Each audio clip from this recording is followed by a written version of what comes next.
Hi, everyone. It's Jackie again. I'm so glad to see you back for episode 22 of Laughter Through Tears, the 120 podcast. And today's episode, I am so excited to have this guy on here today. It's the COPD athlete, Russell Winwood. I mentioned him and talked about him on my stories on Instagram. And he's in Brisbane, Australia, and he's here to tell us about his incredible journey turning a potentially life-limiting lung disease into several marathon medals and a new lease on life. And yes, you heard me right, marathon medals. It's amazing. And Russell has suffered also a major near life-ending stroke, first of all, at age 36. And then 9 years later, the shoe drops again, the second shoe drops, I should say, and he gets his COPD diagnosis. Sorry, guys, a little tongue-tied today. Instead of allowing the depression and despair of this diagnosis to take up permanent residence in his mind, Russell started walking, and then he started running, and he's run his way all the way to a better quality of life living with COPD. He has run in the New York City Marathon, the London Marathon, the Boston, Berlin, and Tokyo marathons, and he finished the Chicago Marathon with an amazing time of 6 hours, 28 minutes, and 33 seconds. He is currently in training now for the Sydney Marathon coming up this August 2026. And Russell, I'm so glad that you were able to be here with me today and get some time out of your busy schedule to talk to our audience about living better with COPD. Thanks, Jackie. It's always good to talk to you, and I'm glad to be here today and be a guest on your podcast. Share my story in the hope that it can help others. Yes, and I'm sure you will. Your story is totally amazing. And before I forget, I do want to mention that I also had the chance to interview Russell for my new article that will come out soon in the Lancet Respiratory Medicine Journal, big global medical journal. And I interviewed Russell so that they could feature his story in there as well. So if it's published by the time we run this episode, I will put the link in the description box below. So let's get right into it, Russell. And first of all, I was wondering if you could tell us your origin story as a COPD athlete. I keep wanting to say COP and stop right there, but it's COPD, which stands for chronic obstructive pulmonary disease. It's like having your lungs squeezed and you can't breathe. And so, Russell, if you wouldn't mind starting with that, like how you developed these breathing issues and, how that all unfolded. I think you did a good job of announcing chronic obstructive pulmonary disease because that's always the hard one. Yeah, So you did the hard one easy. So well done.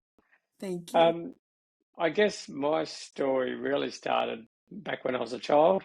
At the age of 10, I was diagnosed with asthma. So I always say to people, I've been breathless all my life. So, it's something that I had to learn to live with at a young age. And then over time, obviously, things got worse. But as a child, I was fairly active. So that helped a lot in managing my asthma. Today they say it's a great thing for asthmatics to do is keep themselves fit and healthy. It helps you deal with exacerbations and flare-ups a lot easier. So I went through my childhood pretty normal. Was an active kid, did a lot of running, football, all sorts of activities. Then sadly at my late teens, I made the not so wise choice to start smoking. And that was probably the start of my spiral downwards. I was more of a social smoker, and it was just peer group pressure. Back in those days, everyone smoked. So I was Yeah, just we, another we person doing did. that. Yeah, and you were the odd person out if you didn't smoke. Like if we were at a party or something like that. So um, I would smoke generally on the weekends, and then as I got into my 20s, I got married. I had kids, had a mortgage, and then all the life's pressures, and smoking become more common. And I remember a friend saying to me back then, he said, "You're an asthmatic. Why would you smoke?" It's a good question. Just because you're an asthmatic doesn't mean that you don't suffer the same peer group pressures, the same stress as everyone else who might take up smoking. So, I look back now and I just shake my head. How did I ever get myself into that situation? But I did. So, that was sort of a hard time in my life with the stress and all that sort of thing. And smoking, I'd stopped being physically active as well. So I've become quite an unhealthy specimen, I'd like to call myself. In my 30s, I went through a marriage breakup, more stress, more smoking, started drinking, eating the wrong sorts of foods. And when I say drinking far too much alcohol. So you can't keep doing all that without it paying a price. And for me, that happened when I was 36 in the form of a stroke. It was Christmas Day, 2002. I was celebrating Christmas with my family, and I went for a swim. Jumped in the swimming pool, got out. I was drying myself, and that's the last thing I remember. I collapsed. My father, who the pool was around the opposite side of the house to where everyone was. And before I went for a swim, I asked my dad whether he wanted to come for a swim as well. He said no. But then he changed his mind, fortunately. And when he walked around to go in the pool, he found me lying there. My brother's place where we were, his next door neighbour was a nurse. So they yelled out to her. She had come across, but she was heavily pregnant, so she couldn't get down to treat me. So she instructed my brother how to do CPR. That happened till the ambulance arrived or first responders. I was put on a bag to give me air and compressions and all that sort of thing.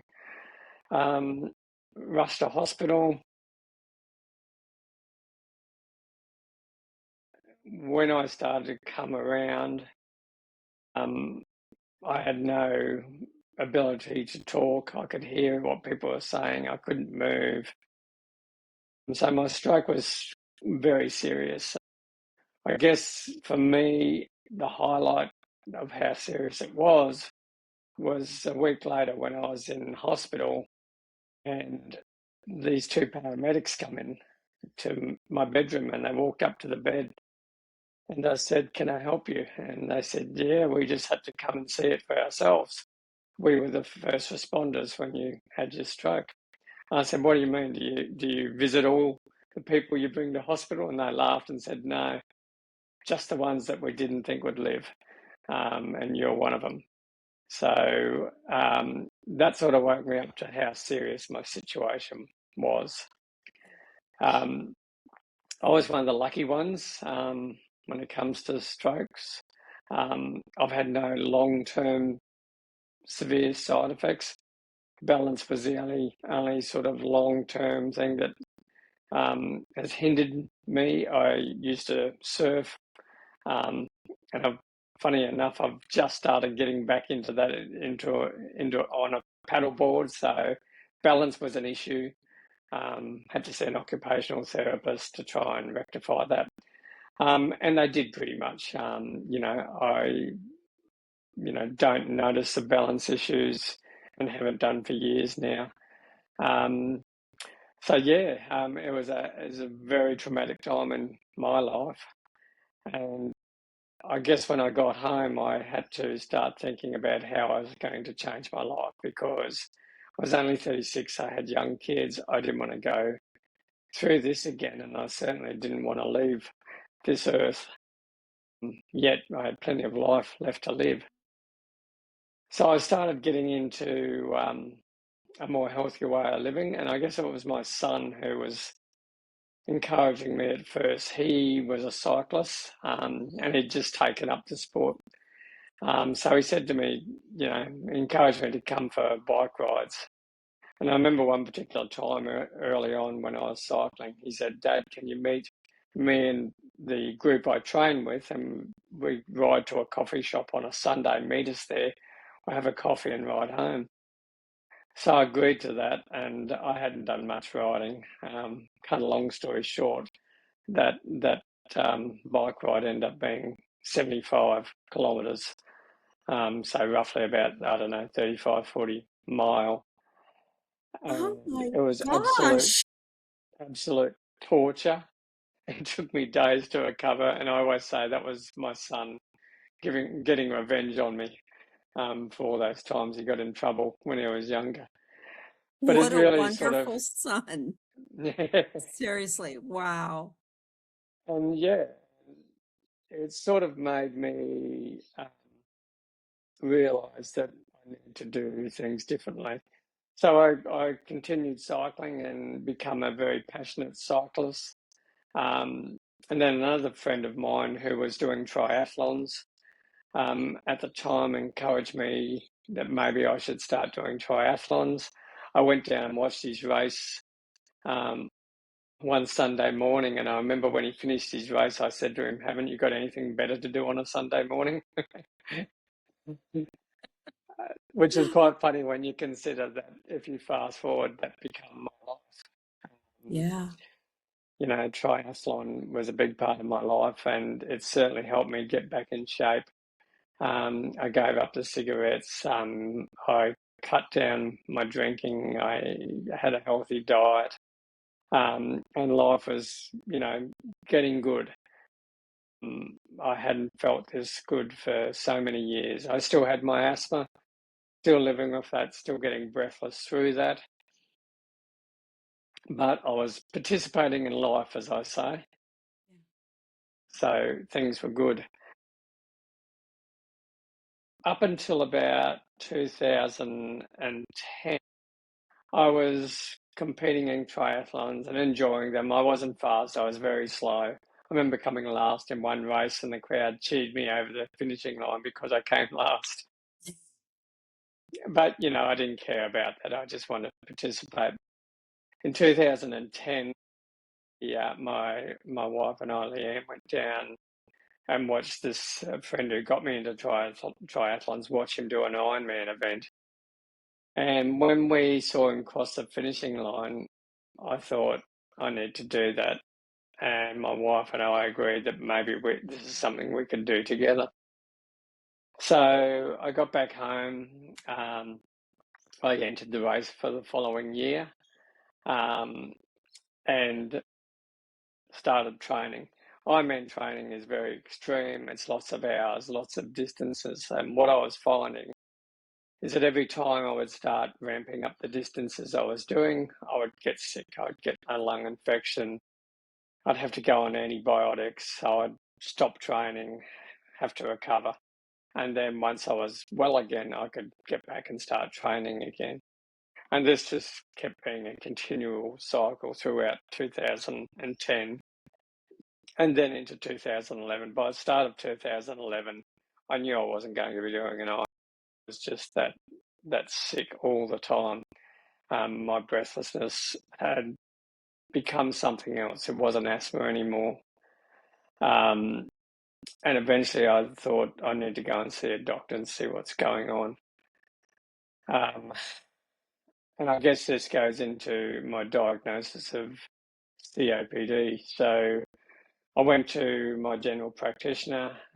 So he's the doctor who gives me my scripts and just antibiotics and general sort of health things. And I said to him, this doesn't feel like asthma anymore. Something else is going on. And he said, no, no, no. He says, it's just your asthma. We'll give you a different medication. And I had to force the issue with him and said, this isn't my asthma. It's something's changed here. I want to go and see a lung specialist to work out what's going on. Begrudgingly, he decided to give me a referral to a lung specialist. He wasn't that supportive because he believed he was right.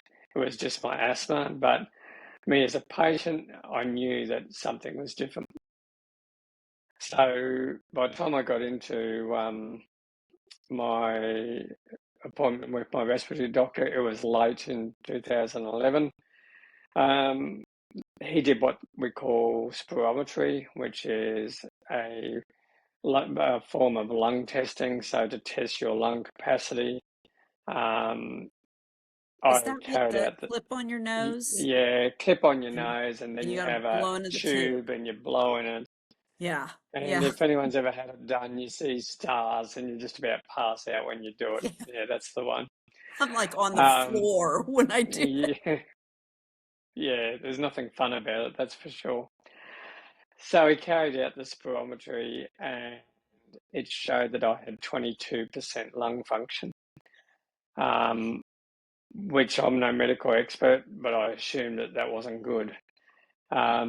He then said to me, what I want to do is I want to put you on a course of high dose steroids for about 6 weeks, and then I want to send you to the respiratory clinic in our local hospital and do more thorough testing.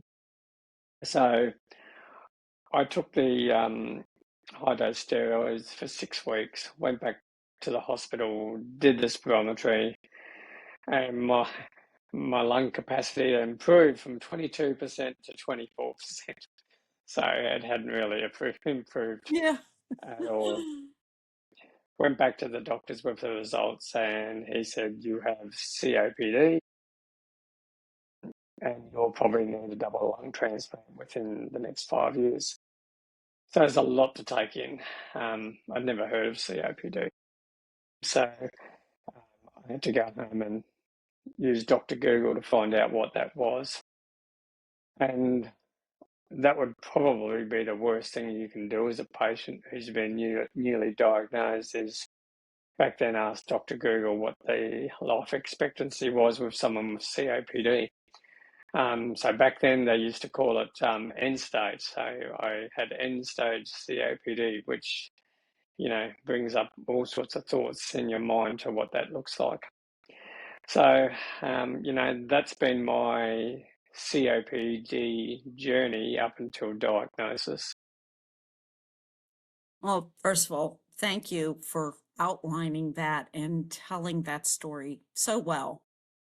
I didn't know, first of all, I want to say about your stroke, I didn't know all those little details at first. I knew you had the stroke and your brother helped save your life, but all the things that were happening, it was Christmas Day, and then your neighbor is pregnant and can't get down on the ground to deliver the CPR, so then your brother's got to do it, and then here come the EMS, well, we call them EMS here in the States, Mhm.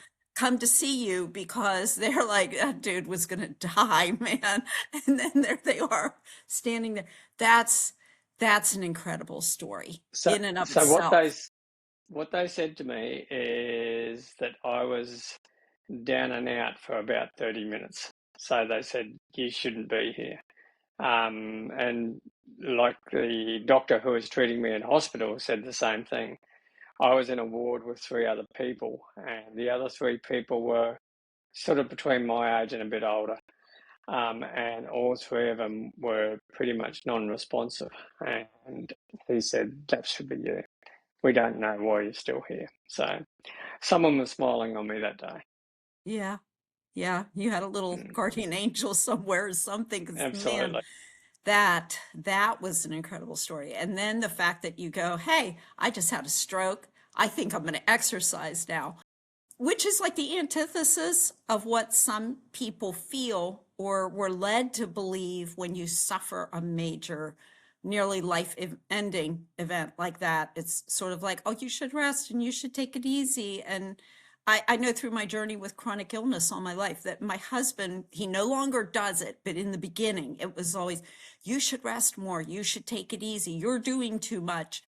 Sometimes he was right, but sometimes that was not the advice I should have had. I mean, I constantly stubbornly went against that because it was like, no, I can't. First of all, I can't be sedentary, and I have to move. And but it is sort of like the general belief, maybe even by some doctors, is that, well, you had a stroke, now you're done. And you proved them wrong right there, right after the stroke. You just said, hey, I'm not only gonna exercise, I'm gonna go do an Ironman event And for our audience members who don't know what an Ironman event involves, what are it's three things, right? There are three sort of mini So triathlons in it. yeah, so it's a swim. So you start off with a swim, which is 3.8 kilometers. So I think 2.4 mile. And then you hop on the bike and you do 180 kilometers, which I think is 112 mile. And then you have the joy of finishing off the race with a marathon. So um, it's a And there tough you have event. it. Yeah, and there you have it. That's insane.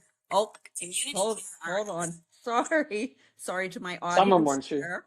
I thought I muted my phone Yeah. and it did not mute. I'm Okay, hoping I we're muted just mine as well. yeah, we're just gonna roll with it, guys. I don't know. I have such a hard time when I go back in to try to cut these things out. So we're just gonna pretend that didn't happen. It Anyway, didn't. um, but yeah, and then the fact, something interesting you also mentioned too about having asthma, but despite that being a very active child. And I don't know if our audience realizes it or not, but a lot of athletes, even Olympians, have asthma. Yeah, very And common in yeah, swimmers.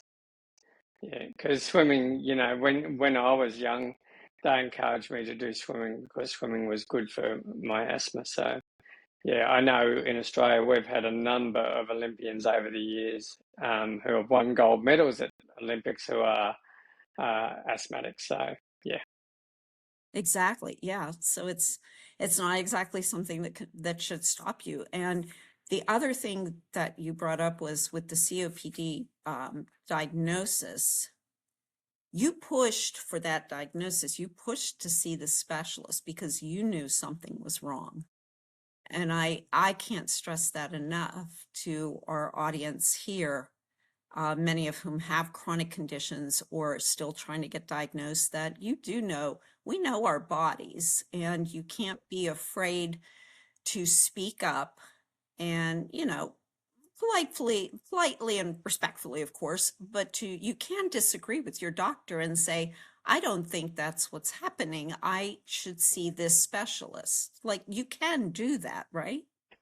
yeah, you can, and I think in our country you're paying to see these doctors, so you're paying them a fee, so it is your right to ask questions and get answers. And I think, unfortunately, many people just listen to their doctor and take everything they say as gospel, which I'm not saying that a doctor is not going to be right, but as you said Right. earlier, we know our bodies.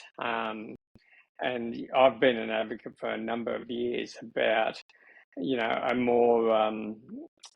more joint managing of disease with doctors and patients. It shouldn't just be a doctor telling a patient what to do. It should be a co-design of your care that takes into what a patient's feeling and what their experience is in conjunction with the doctor's knowledge. And there it is. Exactly. I mean, it's more like a team effort and it's not a solo sport or, a solo performance. It's more like an orchestra and it involves a lot of people, especially when you do have chronic conditions. You might have to see more specialists, you might have more testing. And yeah, I mean, it's great. And I applaud you also for doing that, for pushing for that diagnosis. Otherwise, they'd still be trying to tell you you have asthma. It's just your asthma. Don't Yeah, worry about yeah, it. don't worry. How long now you got you got the diagnosis. How long did it take you to find, you might have already mentioned the, did it take long to get in to see the respiratory specialist? I think by memory it was probably about 3 or 4 months. That's pretty standard here in Australia with a lot of specialists. Between 3 and 6 months before you can get in to see them. Um, so yeah, and then I mean, my respiratory doctor who retired 2 years ago was fantastic. He had been a big advocate of mine as far as the events I do. Um, I call my wife and my respiratory doctor back then as my handbrake because I'd always have these ridiculous ideas of things I want to do and challenges I want to do. And they would always put on the handbrake and say, hang on, maybe you shouldn't be doing this. I Yeah. remember one time I had an idea that I wanted to swim the English Channel. And my doctor looked at me and laughed and he said, and how do you think that would go? They're the voice of So reason. the voice of reason, absolutely. Yes. It's Yes, hard to live in a body and have a mind that wants to do so much. it is. And that's a good way of saying it because I, um, I never did endurance events when I was younger, but now I've done more endurance events since I've been diagnosed with COPD than I did beforehand. A lot more. So it's sort of something I really enjoy. I like the challenge, um, and having the added bonus of two very dusty lungs makes it a little bit more of a challenge. So I enjoy it. Yeah. It's like, yeah, the things that we picture or imagine we want to do. I mean, and I found you on Instagram after I survived septic shock and I knew I had lung damage. And I wanted to address that. But I was also kind of feeling hopeless and a little scared because I thought, okay, well, I'm probably going to die of lung failure in 6 months. I kind of had that in my brain. Mm, And so I sought out either like cystic fibrosis patients who had gone through lung transplants and then I found you and I thought COPD athlete, seriously. And I started following you and I went, oh my God. Okay. I said, I'm going to be fine. If this guy can do what he's doing, then I'm going to be fine. And you encouraged me to even get more active after my PT and my OT was done. Like to really seriously just start walking and swimming and everything. You really encouraged me to do that. So thank you for that, by the way. my pleasure. Yeah. I remember back in the early days where, there was no treatment options apart from my inhalers. And basically, I was told that the disease is progressive, there's no cure, and that's just the way life is. And I was only 45 at the time, so, you know, that wasn't a good answer for me. And my wife and I just decided that exercise was probably the best medicine I could take. And turns out we were right. I turned 60 in another 4 weeks' time, and I'm still running marathons. Happy early So birthday. thank you. And I never thought I'd be still running marathons at this age. So, you know, exercise is the best medicine someone can take. And it doesn't matter who you are. And that exercise can be as simple as walking around the block. It can be anything. It doesn't have to be doing marathons or Ironmans or anything like that. That's what I choose to do because I like doing those activities. But you've got to find um, what you like to do, and that's important. We hold an event every year where a global event where we show people what sort of activity they can do. And last year we had a harmonica class, so they exercise their lungs through playing the harmonica. We have singing groups who exercise their lungs through singing. We have dance groups who exercise their lung dancing. So when you think about exercise, it's not just about running or swimming or riding a bike or those sorts of things. It can be anything that makes you more breathless because, as weird as it sounds, the more breathless you become when you're exercising, the better it's doing your lungs. Mhm. Exactly. And it's like, and you're absolutely right. You do what you're able to do and what of course, you enjoy doing. And, while you're running marathons, I can't run anymore because I have osteoporosis. And a few years ago, I almost had to have a rod inserted into my tibia because the fractures were, they were kind of bowing my shin bone and it was close to breaking. And Mm. so instead, my orthopedic surgeon said, well, get your butt in the water.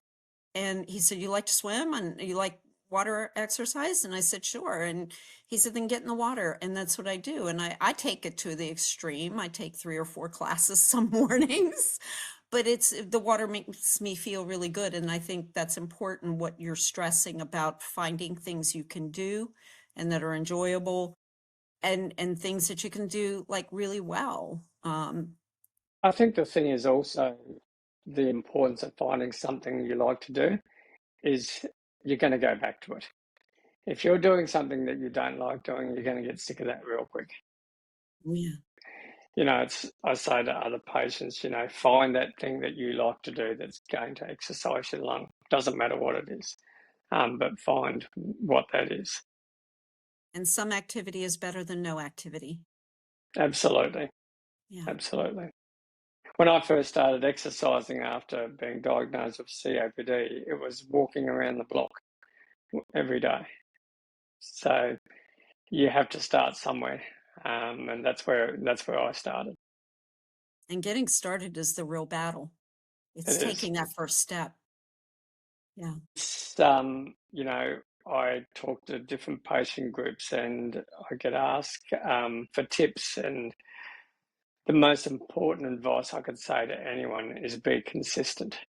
And that's in everything. It's consistent with your exercise, consistent with taking your medication.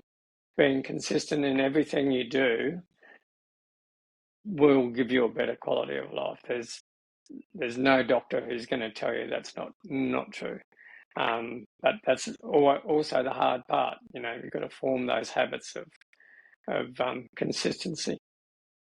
Right. And I like the word you used there, right there, habit, because if we can develop bad habits, and I'm also a former smoker, when one of the respiratory therapists came in my hospital room after I was taken to the down, like the floor after ICU, and, they had me on all kind of breathing things. And he said, he was just, doing his due diligence. And he said, former smoker. And I looked at him and I said, I'm from Southwest PA. It was mandatory. And my daughter was sitting there in the room and she busted out laughing. And I was like, it was mandatory. I went to Catholic school. We learned on the school bus, on the school bus. And that's it. For me, it was with groups of people at parties celebrating, and you have a cigarette. If you tell people Yeah. today who haven't lived through that era, they don't make sense of it, and I get that. It was a different world back then. You think about the 50s and 60s where doctors encouraged women to smoke when they're pregnant because it would relax them. Yes. And after for weight loss, Yep, that's it. because it So does diminish your appetite. So it's sort of like, it oh, does. okay. But yeah, it was a different world, different context, things they didn't know or realize. And yeah, so it was actually like, here's your prescription. Here's a pack of cigarettes. Have a pack of And, Salem's. and my fear is that we're repeating the cycle now in the form of vaping. Oh gosh, yeah. My fear is that vaping is going to cause the new plague of COPD. Um, that's what I feel is going to happen. I hope it doesn't. But as long as humans are on this earth, we're going to make poor decisions sometimes. And we're going to find those habits. So you might as well try to develop habits like running or swimming or something that playing the harmonica that are good for you. Find those Absolutely. habits and they will Yep. stick. Our brains are primed for developing a habit. So make it a good one. Yep. Uh, Yep. but now you were not, once you got diagnosed, your pulmonologist sort of went, okay, you're diagnosed, see ya. And he didn't refer you to pulmonary rehab. And that's why you had to start by just the walking on your own and everything, correct? Yeah. And I did quiz him about that a few years later. And I found out why he didn't refer me to pulmonary rehab. And that's because the system here in Australia was broken. So I actually did try to get into pulmonary rehab, and I'd ring phone numbers and they'd be disconnected or people wouldn't get back to you. And so the system here back then had a lot of issues. So for me, it was about, you know, oh, I know I need to exercise. What can I do? And then, as I said, it was just about walking around the block, being consistent every day, because whether you've got bad lungs or not, exercise is going to make you fitter. It's just the level of fitness is going to be different. So people, when I first got diagnosed, and I remember a doctor saying that I can't have COPD because I run marathons. And that was his reasoning. But the reality is, and I've shown it, I've seen it in other patients, is the body is an amazing thing. It can adapt to a lot of things. You just need to retrain it. And I say to people, you know, these days I may have around 30% lung function, but I get 100% out of my 30%. And, you know, that's the key, is that you've got to use what you've got to the max. And you can do some pretty cool things if you do that. And you certainly do you squeeze every last drop of air out of those lungs. And that's really what you've done and what you can do when they say, like, if someone can't see as well, like the old saying, and I don't know if this is still medically believed, but it was believed that the other senses kind of compensated. The body finds a way to compensate for where it lacks something. And I think Yeah, that's what you're demonstrating with your lung function is, yeah, doctors might look at you and go, oh, he doesn't really have COPD. And yes, you really do. It's just that you've learned to train your body and your lungs to do what you need them to do and how to more efficiently do that. yeah. If you look at that photo behind me, it's a photo of my first Ironman event. And so Ironman, you get 17 hours to do the event. So for let's say a weekend warrior, an average athlete, they might do that in somewhere between 12 and 14 hours if they train well. A professional athlete will do it around 8.5 hours. I did it in 16 hours and 52 minutes. So I can still do the same as other people. I just do it slower. And you know, that's what you got to realize. If you've got a COPD diagnosis, especially if it's severe, you're not going to do things the same pace as everyone else. Doesn't mean you can't do things. You're just going to be a little bit slower. Right. It's like my one daughter, my 29-year-old actually just picked up running. And again, she did run cross country back in high school and she wants to run again. And she has Ehlers-Danlos and POTS and all of that. But despite all that, she's out there running and she does far better than me. I did join her in a turkey trot that we had locally here in our town last Thanksgiving. And what you just said about you can do these things, but you do them slower. I had to walk it. I was no way did my orthopedic surgeon want me to run it, but I walked it and I finished in like 52 minutes or something. Everybody else was done. Most people were through that finish line and here I came, you know, and that's But this, fine. It's fine, but right? just the sense of achievement you would have felt Yeah, when you did that. And I that's the thing. It finished. doesn't exactly right. You know, it doesn't matter, you know, how fast you're doing something. It's just about doing it. Exactly, exactly. And that's what I love so much about your message. And um so we talked about this a little bit already, like, and I just wanted to go over it to make sure we didn't forget something. How did you created your own pulmonary rehab because it was inaccessible to you at the time. And you said that you mentioned you started with walking, just walking around the block after you got your COPD diagnosis, right?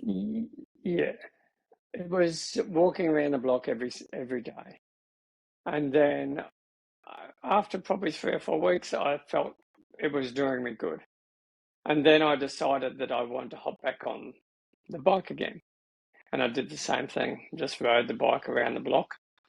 every day. And like with both the walking and the cycling, it was over time increasing those distances as well. So walking would go from 1 block to 2 blocks to 3 blocks, and cycling would be the same.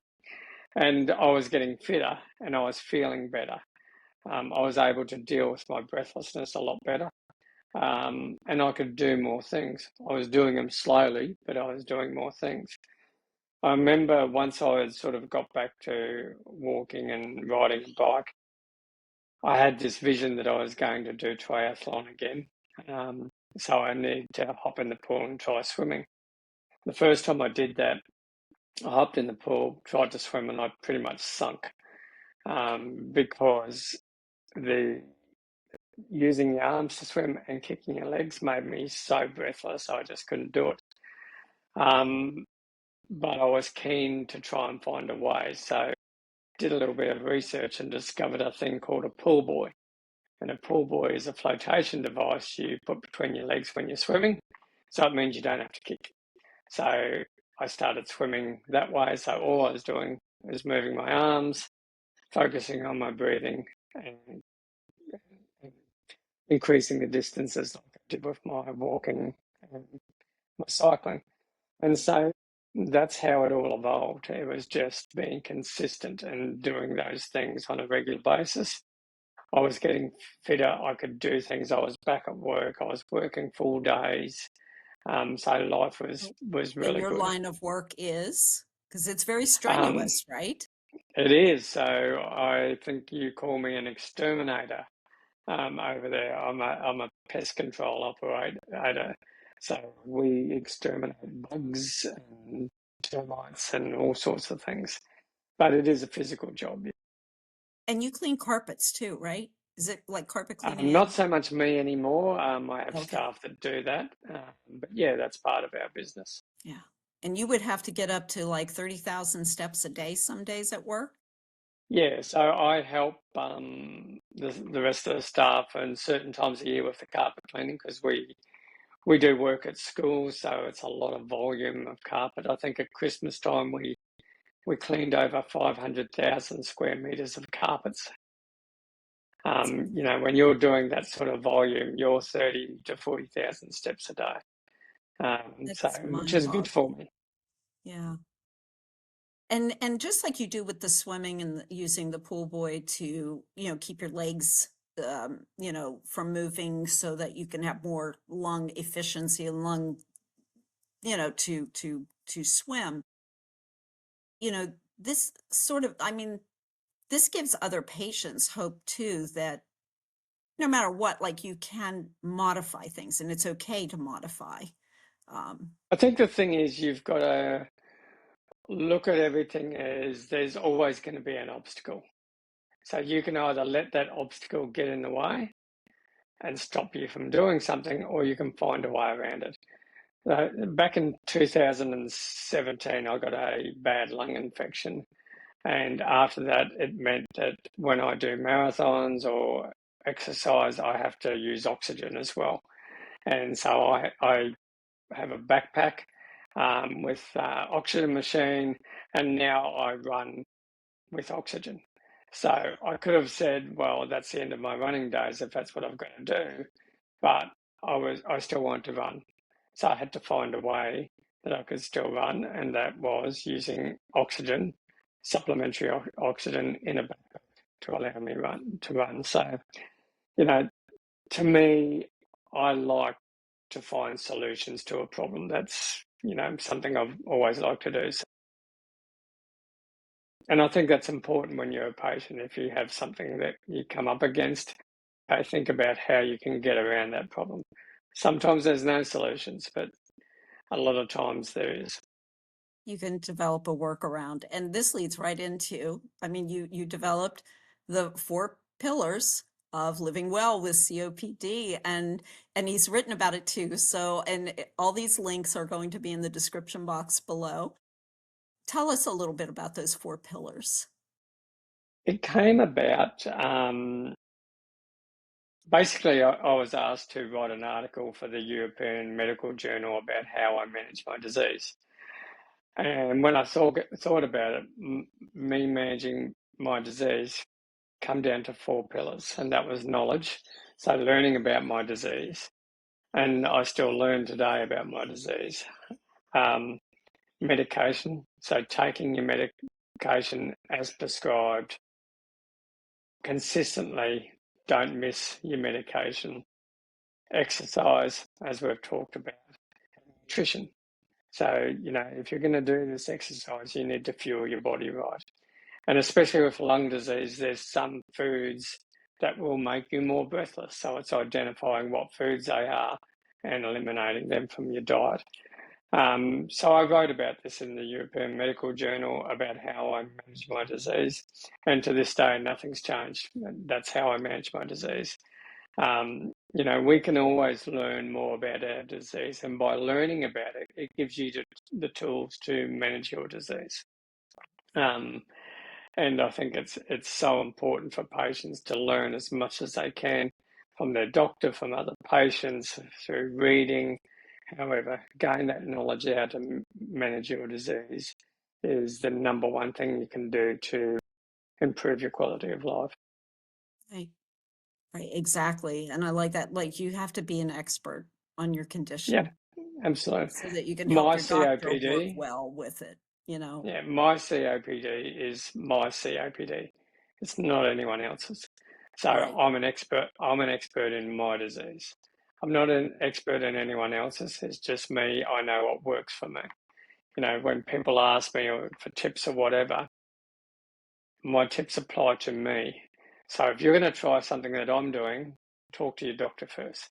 Make sure they're happy with that, because your COPD might be different to mine. Exactly. Just like Ehlers-Danlos syndrome, that's a huge spectrum of patients.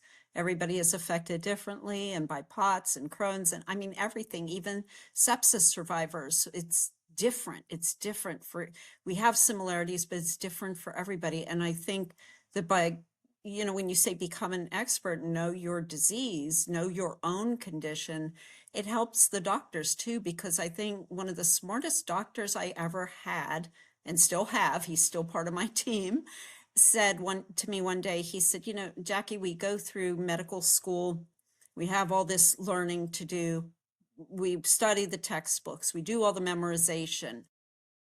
But every single patient can't be found in our medical textbooks. Every single situation That's right. can't be found in there. So that's where medicine becomes more of an art too, and just trying to diagnose people or trying to figure out how to treat them the best. And he is absolutely one of my best doctors, because if I come to him with a strange or unusual thing that happened, and he'll go, well, it is you.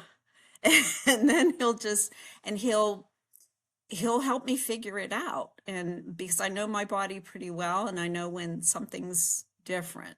So Yeah, that's right. You yeah. become an expert.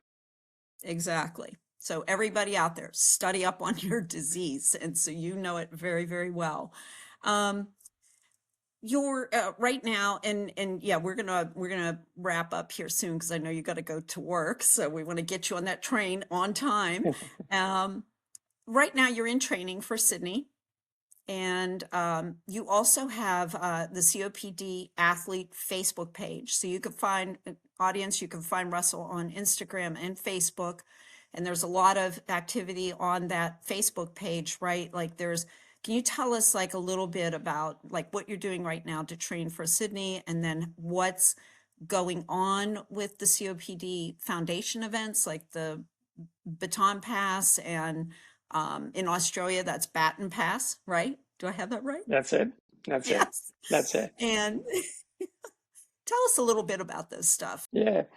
So at the moment, I'm training for the Sydney Marathon. That's at the end of August. For me, my marathon training program generally runs between 20 and 26 weeks. A healthy person can train for a marathon in about 12 to 16 weeks. So I need a bit of extra time, because I need my lungs basically to adapt. I'm not running marathons all year round, so I have rest periods where I'm still active, but I'm not running those big distances. It takes me a while to train and be able to do a marathon. And because I need oxygen as well when I run, I have to make sure my oxygen levels are right. For when I run the marathon, I need to make sure I've got enough batteries. There's a lot of things that go into it. It's a big process. I have to get a medical clearance to run the marathon, which I have done. I also have a support runner who runs with me in the marathon because I go through multiple batteries with my oxygen machine. So they carry my batteries and help me with the battery changes throughout the race. So lots of preparation. My wife, she supports me with all these events. She'll come out and do some training runs with me, which is great. So yeah, that'll be Sydney this year, the reason why I'm doing Sydney, it was announced it's become the seventh major in the marathon world majors. So the other six I've done, I haven't done Sydney, so it's only just down the road, so I need to do it. So yeah, and then the other thing I have going on is an event myself and a doctor from the UK host, Dr. Bruce Barker. It's to highlight the importance of activity in managing COPD. So it's called the COPD Baton Pass or Baton Pass. Yeah. It's a global event which we host on Vimeo. It runs for 24 hours. It's set up via 3 links, and those links cover different countries. So here in Australia, I host Australia, New Zealand, and parts of Asia, and then that runs for 8 hours. It goes to the next link, which covers the UK and Europe, and then the third link goes to the Americas, so North, South America, Canada, and all those countries. And what we show in this is how to manage your COPD through exercise and the different types of exercise you can do in each country. It's all about the latest research as well into how exercise improves quality of life with COPD. So the event's now in its 4th year. This will be year number 4 this year. We last year reached, I think, 42 countries around the world. So we're growing, and we're getting a lot of good feedback because a lot of the information we're sharing, some of the third world countries don't see this information. So it's new information we can share to people who don't have the same facilities as we do in developed countries. So yeah, that the organisation of that and getting that event together takes about 10 months of the year to do. So there's a team of the core group of 4 of us who put the event together, and then we have researchers, doctors, all sorts of healthcare professionals around the globe who do presentations either pre-recorded or live. So yeah, if you are a COPD patient, I would highly recommend that you join in and watch the event. It's on World COPD Day, which is November each year. I think this year's date's the 18th of November. We have a website with all this information. It's simply type in COPD Baton Pass, and that will bring up our webpage, and all the information is on there. And part of the reason why I started this event is that a lot of people didn't realise or didn't know how important it is to exercise with COPD, is to get into pulmonary rehabilitation. Through that, you can learn about your disease. You can learn about how to exercise with this disease. There's so much information there. So we share that information through the event. And also, if people are looking, even like for if they can't access pulmonary rehab, and I know like we have rural areas here in my country in the US that these things, like even physical therapy, is very hard for some people to find and get to, or their insurance to approve. If on your page, on the Facebook pages, are there ideas for exercising with Yeah. COPD and activities and everything? So I run a step challenge right throughout the year, and we have monthly challenges. And that's for, I run two actually, one for patients, one for healthcare professionals. Uh, Any patient can join. It's a way we can motivate each other. We can have chats within the app that we use for the step challenge, so we can encourage each other, talk about how we're going. So that runs all year round. We've just come off a challenge. So in the US, we've just celebrated Pulmonary Rehabilitation Week. And so during that week, we had a challenge between healthcare professionals and patients, and it was a resounding win to the patients. So, we have a lot of challenges like that. So if you go onto my Facebook page, which is COPD Athlete, you'll find the link there to join the group. So you can join the STEP group and be another patient. We're so far all up, I think we're around 200 members in the STEP challenge. Join in, and the feedback I get from other patients is it encourages them to get out and do things because they see what other patients are doing. You can see what other patients doing steps a day, so you can have little competitions between each other if that's what you want to do, or you can just use it to encourage yourself to get out there and be more active. That's absolutely wonderful, and I know that we have mentioned, when I interviewed you for the Lancet story, that there's not a whole lot of research that goes on when it comes to the lungs and respiratory issues, right? I mean, it's just there's such a dire need, and for a multitude of reasons, it's still not really happening. We don't have this huge you know, clamoring for respiratory research, and it's really, really needed. What if we might end this on just what are your hopes in this regard and for patients and physicians and research moving forward with COPD? I think the thing to remember is COPD hovers between the third and fourth leading cause of death in the world today. So it's a major issue. Just in the US alone, I think recently saw a stat where they predict that they've potentially got around 30 million COPD patients. Some not even diagnosed because they're unable to get a diagnosis. So, for what I want to see in the future is obviously medication that helps us live with this disease better. You can't cure COPD because it is a physical insult to your lungs. So, apart from a lung transplant, you've got that damage to your lungs. So, what we want is medication that allows us to live with that damage and give us some relief from our breathlessness. But also, creating more awareness about the importance of exercise. It is the number one thing you can do, obviously, apart from medication, to improve your quality of life. I've proved that. Thousands of patients have proved the same thing. I'm not the only one doing these things. There's other patients who do their own extreme events, and they are living a better life because of it. So we need to promote, pulmonary rehab activity, and also the resources that are available. You talked about before where pulmonary rehab's not available in some areas. We've now got a wealth of information through online resources. The COPD Foundation in the US have a website that can give you all sorts of resources about how to manage your disease, where to go, and what to do. In Australia, it's Lung Foundation Australia is a similar resource that gives patients all those information.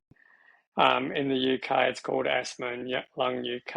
In Europe, it's the European Respiratory Society. So there's all these different bodies that you can find online that if you don't have the support in your local area, you can go onto these platforms and learn more about your disease and how to manage the disease. So, there's a lot of things we can do um, to improve a COPD patient's life. But I think, and it's what we do at the Baton Pass, it's about bringing everyone together and sharing information, and that's really important. Absolutely. And you are certainly bringing everyone together globally, Russell. And, we thank you for that and all of your amazing, and kudos to your wife also, because it sounds like she is an excellent motivator and a support person. And that really helps. The more support we can get as we navigate life with a chronic condition like COPD, the better. So, hats off to Absolutely. her as well. I would not be here today if it wasn't for her, that's for sure. And your son with the cycling. And my son, yes. Yes. And I have had revenge on him numerous times for making me do that 75K ride all those years Yes. ago. That was just crazy. Wow. Anyway, wonderful story, audience. I hope this has inspired you. It certainly had inspired me when I found Russell on Instagram. And always remember, I thank you all for tuning in and listening to Russell's story today. And always remember that this podcast is for information and entertainment purposes only and not for medical advice. So, don't go relying on me. Go and see your doctor or call 911 if you're having a medical emergency, you think you have sepsis or you're having a stroke or whatever. Call 911 or go see your doctor. Anyway, until next time, everybody, thank you for tuning in, and I'll see you next time. Thanks, Russell, by the Thank way. you. Thank you very much.